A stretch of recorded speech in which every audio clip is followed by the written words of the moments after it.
السلام عليكم ورحمة الله وبركاته. تقبل الله منا ومنكم صالح الأعمال وكل عام وأنتم بخير وعيدكم مبارك عيدكم سعيد. ولا ليال إن شاء الله تعالى سيدا ودا أكسونتهين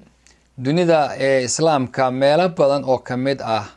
أيا بشي لغا أركي مانتا أو جمعة هيد waxaa laga arkay Soomaaliya, waxaa laga arkay Kenya, waxaa laga arkay Ethiopia, waxaa laga arkay Tanzania, waxaa laga arkay Saaxil Caaj iyo Senegal iyo meelo kale. Meelo badan wadamada kamidana meelayo badan oo kala duwan baa laga sheegay. Dad culimo oo xitaa imaamiye aba ku jira dadka arkay. Sidaas daraadeed insha Allah ta'ala maadaama rasuulku yiri sallallahu alayhi wa alihi wasallam soomu li ru'yati wafturu li ru'yati. Aragtida bisha Ramadaan ku sooma. aragtida bisha Ramadaanna ku afura meel kasta oo dunida kamid oo laga sheego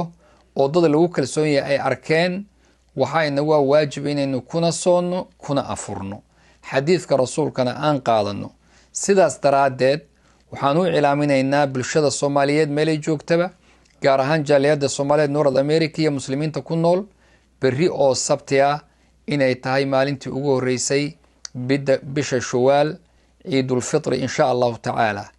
وحربنا ولا ليال إن شاء الله تعالى أمدا وحددوا ذي يوم من نمضوا ذا هلود ذالو حديث كرسول كنا إسقى أيه إنه جامينية. وحربنا هذه عليا ولا لها الصوماليات ملي جوجانبا ولا لها مساجد كشقيني ولا لها رنتي مساجد كأبو بكر ينفرديس على واشنطن بشع صدق كذا يسوي مساجد كحرية هي هذا مال والبدت كأفريقيا وقيبيني سيرف جريني waxaan rabaa inaan iraado ilaahay miisaanka xasanaadka idin geliyo walaalaha miidiyaha ka shaqeynayo inta dacwada aan wadno gudbinayay ilaahay subhanahu wa ta'ala fi miisaan alxasanaad idin geliyo marka insha Allah ta'ala berri waa ciid haddaan hal kelimo kooban ku daro insha Allah ta'ala sida wada ogsoontihiin